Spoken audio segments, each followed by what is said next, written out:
Olá, meus irmãos, minhas irmãs. Aqui Regina falando com muito carinho, divulgar Jesus mais uma vez e trazer para o nosso conhecimento o Novo Testamento com as passagens e as parábolas de Jesus.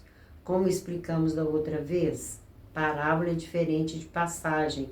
Parábolas são as histórias que Jesus contou e passagem era toda vez que tinha um acontecimento no percurso, ou quando Jesus estava em casa de alguém e tinha ali um ocorrido, ele aproveitava aquele momento para deixar um ensinamento. Ou quando alguém fazia alguma pergunta, ele sempre respondia trazendo um ensinamento, ou até mesmo uma indagação para despertar que a pessoa raciocinasse em cima da pergunta dela. Então, hoje nós vamos trazer para a nossa reflexão a parábola da ovelha perdida. É a minha preferida de todas elas. Essa parábola, ela trazendo para os dias de hoje, é uma psicologia profunda para quem está com problema com algum parente, seja filho, esposo, esposa, qualquer pessoa que estiver no seu caminho e que está te trazendo problema, que está te trazendo aborrecimento. Essa parábola é fantástica, é a do meu coração essa aí. Então, nós vamos dissecar versículo por versículo, como sempre fizemos. Quem assistir as minhas palestras, aí pelos centros espírita, terreiro de Umbanda, eu nunca me impus, já falei em escola também, pública ou escola estadual, municipal, eu nunca fiz discriminação de lugar para falar, eu sempre aceitei qualquer convite que a pessoa me fizesse. Então vamos lá na parábola da ovelha perdida. Lucas descreve com muitos detalhes, deixa eu pegar aqui meu Novo Testamento, ele coloca em 7 versículos. Por que eu escolhi Lucas? Porque Mateus coloca só em 2 versículos. E quanto mais explicar, para minha ignorância, para minha falta de sabedoria, quanto mais o evangelista explicar, é melhor. E Lucas explica mais em 7 versículos. São 5 versículos a mais do que Mateus, né? Lucas, então, inicia dizendo que chegavam-se a ele todos os publicanos e pecadores para ouvir. A ele quem? Chegavam-se a Jesus. Jesus estava com a multidão no meio do povo e chegavam-se todos. Quem eram os publicanos? Cobradores de impostos. Eram odiados pelo povo judeu. Por quê? Eles exploravam do trabalho do povo judeu e repassavam esse dinheiro para o povo romano. E pasme, sabe como é que chamava esse imposto? Imposto de renda. Já havia imposto de renda lá há 2024 anos. Então, todos chegavam a Jesus. E pecadores, quem eram? Qualquer um que ali chegavam e que tinha, né, seus problemas. Jesus era muito procurado por lazarentos, ele era muito procurado pelas prostitutas, por aqueles que estavam em desvario, endemoniados, obsidiados. Ele era procurado por toda a gente do povo, sejam ricos ou sejam pobres. E Jesus nunca discriminou. Jesus foi falar lá na montanha, né, o chamado Sermão da Montanha, e não tem uma passagem, não tem um versículo em que o evangelista tenha falado que Jesus mandou separar sábios por um lado, ignorante por outro, rico por um lado, pobre por outro. Ele nunca discriminou. Ele falava para a multidão no total. Ele não separava a multidão para poder falar. Era para todos do mesmo jeito que ele falava para o rico, ele falava para o pobre, ele falava para o doente, ele falava para todos aqueles que se consideravam sãos, né? E até mesmo os escribas e fariseus. Então, pecadores é todo aquele que estava ali levando suas mazelas, seus problemas emocionais, sua consciência pesada de alguma coisa. E nesse momento, os fariseus e os escribas murmuravam. Ali no meio daquele povo tinha também os escribas e os fariseus. Eram aqueles escribas das sinagogas, os doutores, chamados doutores da lei, né, que detinham toda aquela lei de Moisés nas mãos deles, e também exploravam o povo judeu, exploravam as famílias, tinham muito assim, rituais que tinham que fazer, e às vezes rituais até mesmo difíceis de seguir dentro das sinagogas para todas as pessoas que ali chegavam. E eles se julgavam pessoas de tamanha importância que eles assim desprezavam as pessoas que não tinham conhecimento que eles tinham das leis mosaicas. Eles desprezavam a ponto de separar mesmo as pessoas da importância que eles tinham. Então, eles murmuravam dizendo, o que é murmurar? Fofocar. É de muito conhecimento aí nos livros, de que eram bastante fofoqueiros, eles viviam um falando no ouvido do outro para esconder o que eles estavam falando, então eles falavam entre si, tamanha importância que eles se davam, né, no conjunto, ali onde eles estavam reunidos. E eles viviam andando atrás de Jesus, exatamente porque eles queriam pegá-lo em alguma falha, exatamente para levá-lo à prisão, ou à condenação, achar um erro de Jesus. Então eles murmuravam, eles cochichavam. Isso acontece na vida de qualquer um. Quantas vezes a gente inocentemente está passando por uma situação em que lá estão murmurando contra a gente, fazendo calúnias, fazendo fofocas ao nosso respeito. É o que esses escribas e fariseus estavam ali no meio da multidão. Então, eles estavam dizendo o quê? Este recebe pecadores e come com eles. Ou seja, dizendo, Jesus, além de receber os pecadores, que eles lá na sinagoga não recebiam mesmo, né, as prostitutas, aquele pessoal que era considerado do povo, ele recebe os pecadores e ainda come. O que é comer? É entrar na intimidade. Dentro do seu lar, sentar à sua mesa é um momento íntimo, né? Uma visita, quando ela senta à mesa com a gente, está ali naquela intimidade. Além dele receber, ele ainda come com eles. Eles estavam ali naquele momento murmurando, julgando a atitude de Jesus. E ele, Jesus, lhes propôs esta parábola dizendo, ou seja, Jesus sabia que eles estavam falando, a percepção de Jesus, ele já sabia tudo que estava ali, né, para ser dito e no pensamento daquelas pessoas que eram contra ele.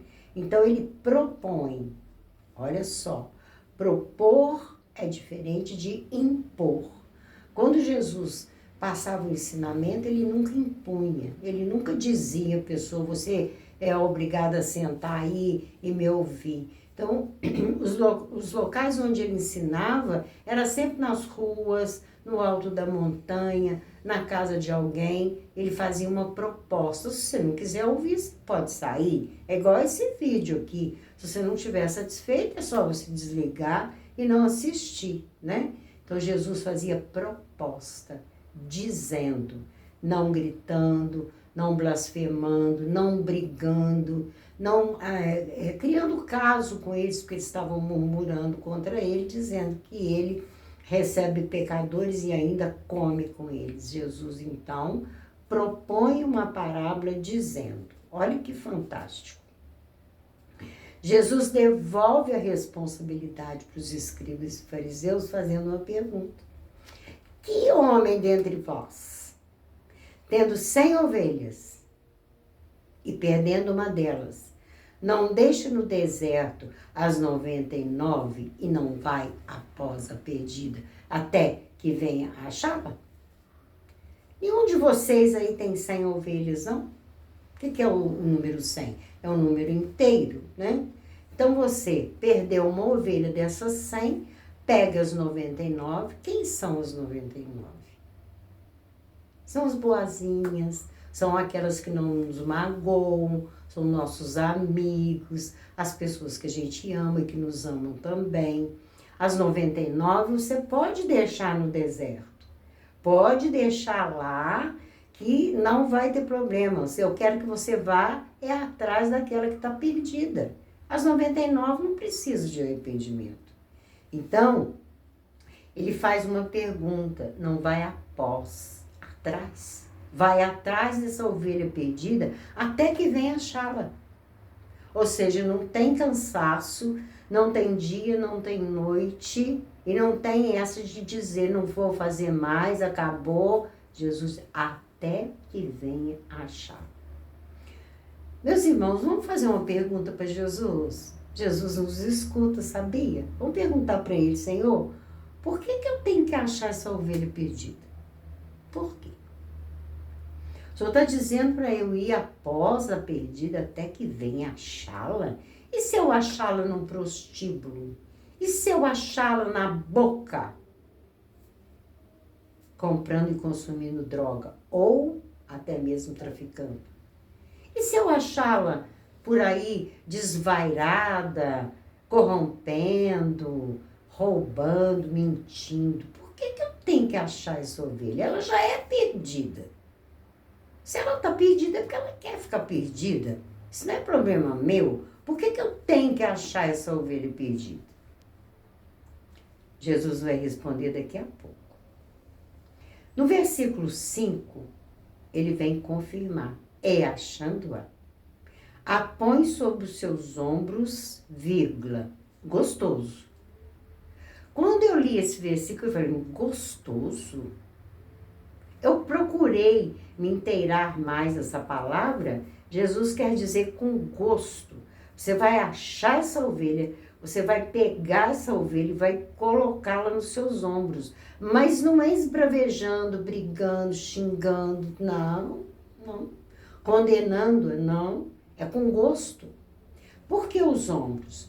Nossos ombros, eles são muito bem feitos e eles têm o formato de uma cruz. Eles amparam, eles seguram. Não é da época de vocês, mas na minha infância eu carreguei muita coisa nos ombros, né? A gente tinha fogão a lenha e a minha avó chamava para ir buscar a lenha lá no mato. Tinha pegar aqueles gravetos, aqueles galhos de árvore que estavam secos por ali, e a gente amarrava esse galho e colocava no ombro, e às vezes colocava duas. Aquela história de colocar, atravessar um pau e colocar 2 baldes para carregar da mina, era no ombro. E outra coisa, os ombros está perto, né, dessa parte sensível da nossa coluna, do nosso rosto, até mesmo da boca, fácil de beijar, fácil de acariciar. E os ombros ainda acomoda fazendo um travesseirinho, né? Ainda mais quem usa roupa com aquelas almofadinhas, aquelas ombreiras, ainda tem um travesseirinho para deitar. Ou seja, você vai procurá-la, você vai achá-la e você vai colocar no seu ombro e é com gosto. Senhor, mas por que eu tenho que achar essa ovelha? E por que eu tenho que colocá-la no meu ombro e carregar? Por quê? Vamos lá? No versículo 6, Jesus diz assim, e chegando à casa, convoca os amigos e vizinhos, dizendo-lhes, alegrai-vos comigo, porque eu já achei a minha ovelha perdida. Ou seja, você não vai esconder sua ovelha, não. Você não vai ter vergonha dela, não. Você vai levá-la para onde? Primeiro, para a casa do coração. E segundo, para a casa, alvenaria, lar. Trazer para casa, né? Jogá-la em algum lugar, abandoná-la por aí, não. É trazer para dentro de casa, para o seu convívio. E tem mais. Abre as cortinas, abre as janelas e as portas, chama os vizinhos, chama os amigos e diz, já achei minha ovelha perdida. Vamos continuar perguntando para Jesus? Mas por que eu tenho que achar? Por que eu tenho que trazer para casa? Por que eu tenho que suportar essa criatura envolvida com drogas, com, né, dentre essas drogas, o alcoolismo, chega em casa, me ofende, briga comigo, some, quando volta, quer dinheiro e é às vezes grosseira comigo. Por que eu ainda tenho que trazer essa ovelha para casa? E Jesus diz, convoca os amigos e vizinhos, ou seja, conta para todo mundo. Eu já achei a minha ovelha perdida. Eu procurei até encontrar. E trouxe ela para casa. E eu não me envergonho dela. Aí aqui nesse momento, a gente vai tornar a perguntar, mas por quê? E no versículo 7, encerrando, Jesus diz assim, digo-vos, que assim haverá alegria no céu por um pecador que se arrepende, mais do que por 99 justos que não necessitam de arrependimento. Então, vamos voltar ao versículo 6. Alegrai-vos comigo, porque já achei a minha ovelha perdida. A minha ovelha perdida. Quando a gente pergunta para Jesus por que eu tenho que achá-la, ele simplesmente pode responder, porque ela é tua. Você já ouviu um ditado que diz assim, ninguém põe a cruz na porta dos outros? Não põe mesmo, não.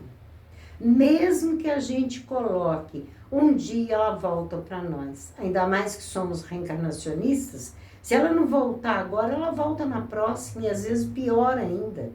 Numa condição de ficarmos juntos, odiando, fazendo o inferno da vida, porque naquele momento que ela necessitou, a gente não foi procurá-la. Ela é nossa, ela é minha. Essa parábola me ajudou muito, mas muito, com relação a problemas que eu tive. Ela veio me alertar, entendeu? Quando ele diz, haverá mais alegria no céu por um pecador que se arrepende. Ou seja, se a gente trouxer aquela ovelha e amá-la, mas amá-la como? Do jeito que ela é. E não do jeito que eu gostaria que ela fosse. Esse é o grande problema.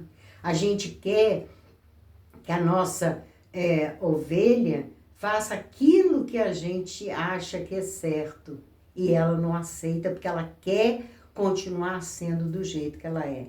Então nós vamos aplicando o amor nessa situação, trazendo ela para o aconchego nosso e aceitando do jeito que ela é, porque ela é minha.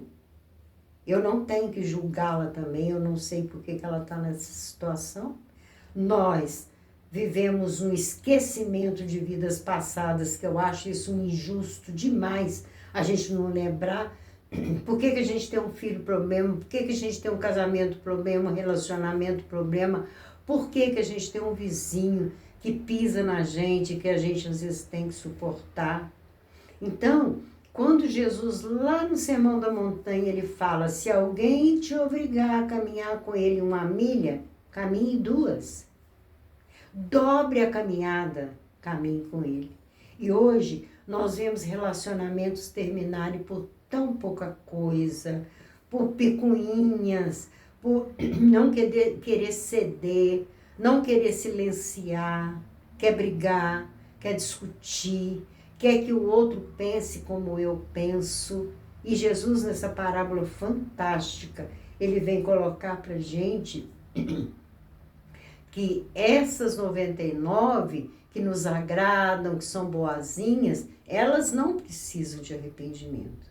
Os céus, ou seja, a vida espiritual, ele vai ter mais festa para essa ovelha que estava perdida. Se a gente conseguir trazê-la para o bom caminho, colocar para ela pontos em que ela achava que não é amada, falar com ela que ela é amada do jeito que ela é, produzi-la, enfeitá-la, oferecer um tratamento médico, um tratamento psiquiátrico, psicológico e também nossos ouvidos. Sabe por quê? A gente fala muito, é muita brigaiada, é muita discussão, né? Infelizmente, a gente vê muito isso dentro dos lares.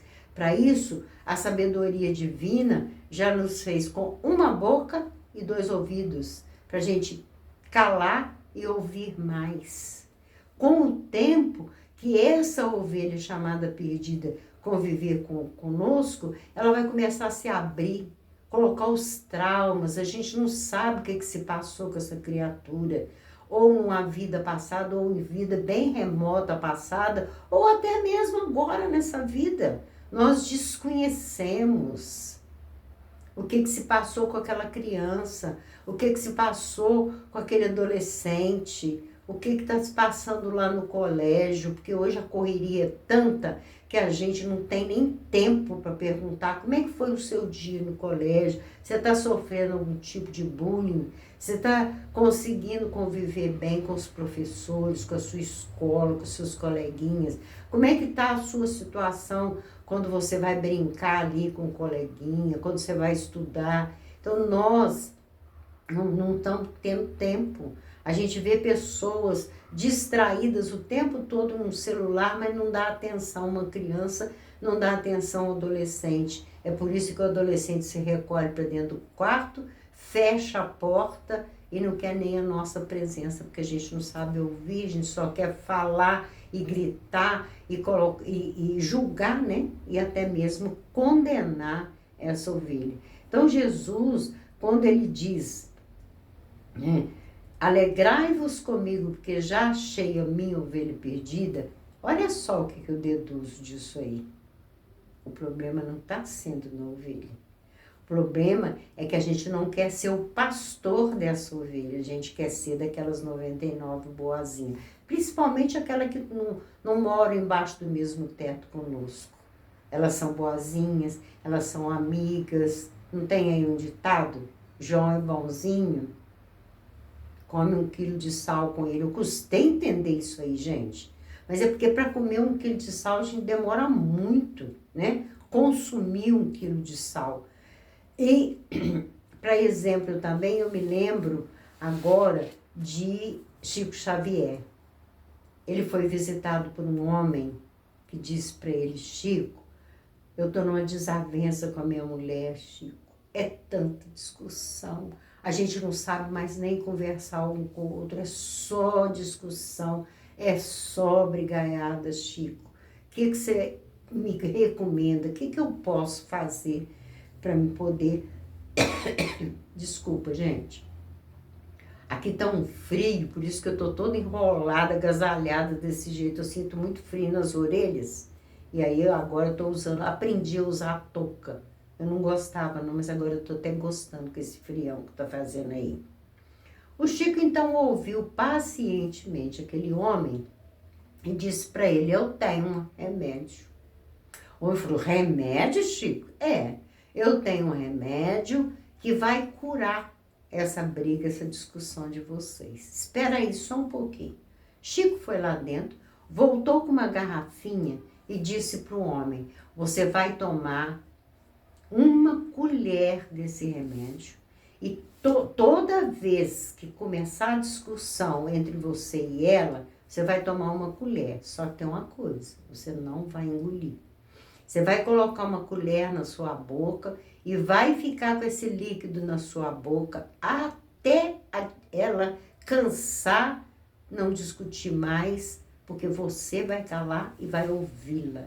Enquanto essa água estiver na sua boca, você vai olhar dentro dos olhos dela e vai ficar calado. Quando a discussão acabar, quando ela se retirar, você pode engolir a água, só aí. E o homem saiu dali, duvidando daquilo, e chegando em casa, teve briga, porque ele tinha saído, e ele já ia para revidar, ele resolveu tomar a colher do remédio. Era água. O Chico deu ele uma garrafa de água. Enquanto ele ficava com a água na boca sem poder engolir, ele cessou a discussão e acabou a brigaiada dentro de casa. Então, quando Jesus fala, alegrai-vos comigo, porque já achei a minha ovelha perdida, é a transformação do pastor da ovelha. A ovelha, ela pode nem se transformar, ela pode nem mudar, deixar aquele vício, deixar aquela briga, deixar aquela violência, né? Aquelas pessoas que nos ofendem tanto. Pode ser que ela não mude, mas o importante é o pastor da ovelha mudar. Eu sou o pastor dela. Ela veio para as minhas mãos, ela veio para os meus ombros, ela é minha. Encaminhá-la para que haja uma festa no reino dos céus é mais do que um dever, é até uma obrigação minha de cuidar dela sem exigir essa transformação. Alegrai-vos comigo mesmo. Eu já achei. Eu ainda nem vi essa ovelha. Eu nunca fui atrás dela. Eu nunca trouxe ela para o meu aconchego e agora eu estou trazendo. E olha só, Jesus aqui não diz que a ovelha vai se transformar. Ele não fala, aí você trouxe ela para casa, ela ficou boazinha, ficou educadinha, ela ficou sua amiga. Não, não. O que ele fala? Haverá mais alegria no reino dos céus por essa ovelha. Por quê? A transformação aí é de quem foi educá-la. E ela vai aos poucos se transformando pelo exemplo que nós estamos dando, sem cobrar, sem julgar e muito menos condenar. Fica aí, então, a reflexão da parábola da ovelha perdida, a minha preferida. E agora, eu vou dar a explicação o que tem nesse quadro. Da outra vez eu coloquei para vocês, mas pode ter muita gente que não viu, né? A minha primeira live. Então, eu vou explicar que essa moldura é coisa que eu reciclo, eu achei por aí. Essa parede estava toda descascada e eu cobri com essas fitas aqui. E ali está escrito assim, mas se vós soubesses o que significa misericórdia quero e não sacrifício, não condenarias os inocentes. De novo, da outra vez nós colocamos uma outra fase e de novo Jesus aqui falando, não quero sacrifício, misericórdia.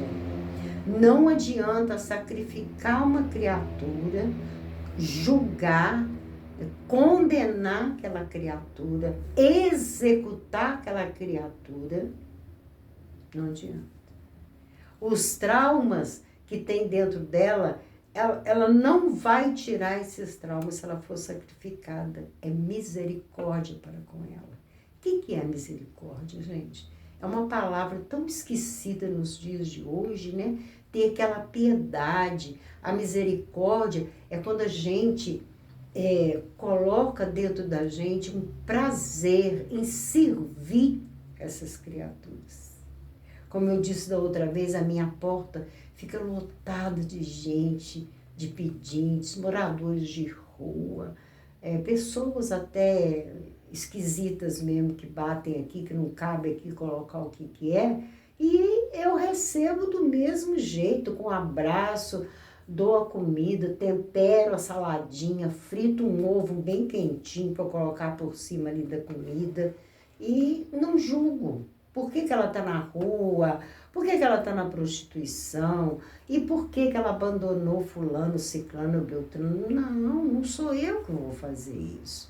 E ela vai se transformando ao ouvir palavras carinhosas, né? Ao ver a misericórdia, olhar nos olhos daquela criatura, compreender o que ela está passando com misericórdia e não com julgamento e muito menos sacrificá-la como Jesus foi sacrificado. E ele sabe muito bem o que foi que ele passou. E hoje a gente vê tanto sacrifício por aí, né? De criaturas, principalmente dos nossos pequeninos. Não tenhamos dúvida que os nossos pequeninos, mais tarde, se transformam na ovelha perdida, porque não teve amor. E para encerrar, eu vou contar um caso acontecido comigo. Eu trabalhava no grupo de estudos Espírita Garcia, e lá eu fazia o chamado atendimento fraterno. E nesse atendimento fraterno, o que é atendimento fraterno? É ouvir as pessoas. Nunca tive a pretensão de mudar ninguém. Mas a pessoa, quando fala, ela faz uma catarse, ela viaja para dentro dela mesmo, porque ela se escuta.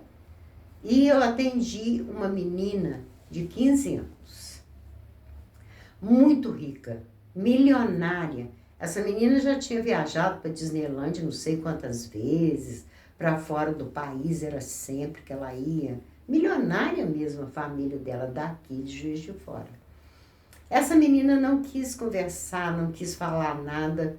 A gente marcava o atendimento fraterno uma vez por semana. Ela chegou aí nesse atendimento fraterno 3 vezes, sem dar uma palavra. Ela ficava calada, uma cara fechada, uma cara antonha.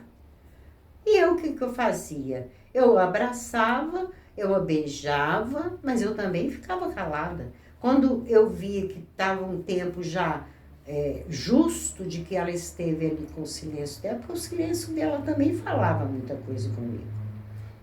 Eu despedia, falava que era para ela ir em paz, que ela ia com Deus e que ela refletisse se valia a pena ela ficar calada, né, ali comigo, mas que eu também não estava cobrando, porque eu não estava perdendo tempo com ela, porque eu já a amava.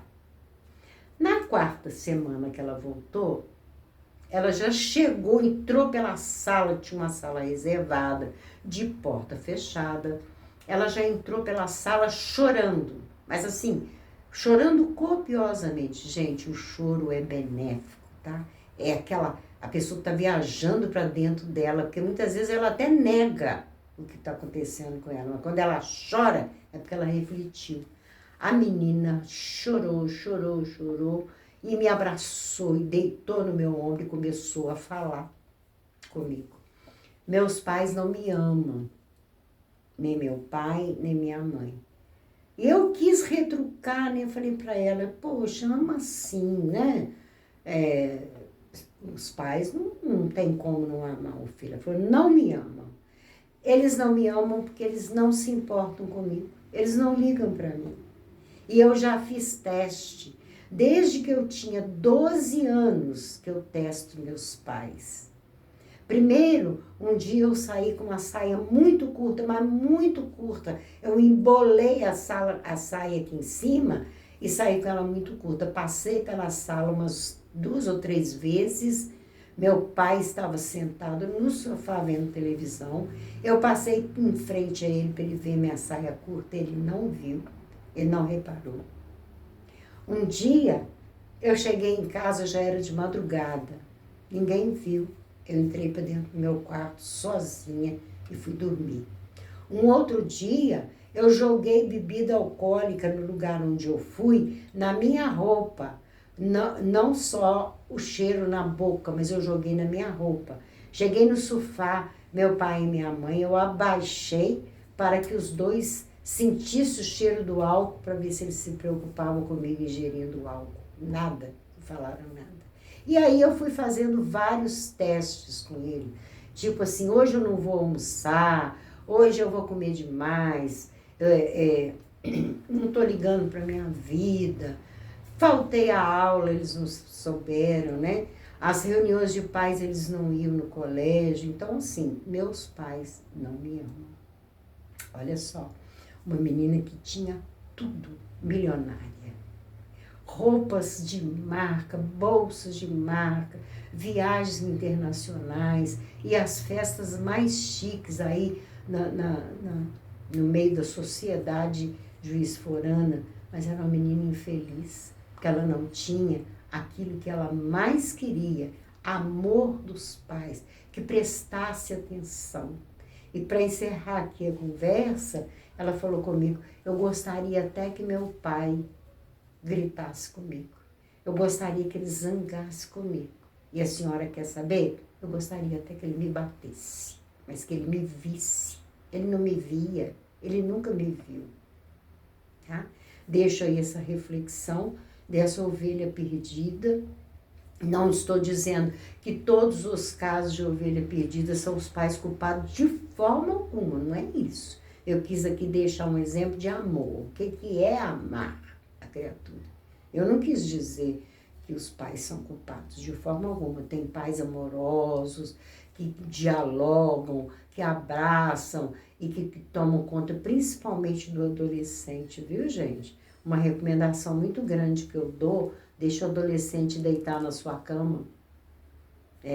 Quando fica adolescente, a gente afasta, a gente é o primeiro a afastar. Tá com cheiro ruim, tem chulé, os dentes não estão bem tratados, a boca não tá com cheiro bom, sai da minha cama, agora é o seu irmão caçula que pode ficar aqui. Não, eles têm medo de dormir sozinhos, têm medo do escuro, eles ouvem vozes. Eu vou trazer um estudo aqui a respeito da mediunidade na adolescência. Deixe ele lá, naquele aconchego de deitar no meio de vocês, por que não? Faz cafuné, mexe nos cabelos, elogia ao invés de só criticar. Então essa ovelhinha, ela fica perdida porque ela não se sente amada. E seu bom pastor é aquele que vai, carrega, coloca no ombro com gostoso, e traz para o aconchego da família, para o aconchego do lar. Eu desejo que Jesus nos abençoe, desejo que Jesus nos cubra com suas bênçãos e está sempre nos intuindo para que a gente possa saber o que é melhor para a chamada ovelha perdida que é nossa. Agradeço de coração a atenção de vocês. E na próxima live nós vamos trazer mais uma parábola para a nossa reflexão e que vocês vão gostar muito. Vou deixar dessa vez sem fazer spoiler. Dessa vez eu vou deixar no segredinho. Que Jesus os abençoe.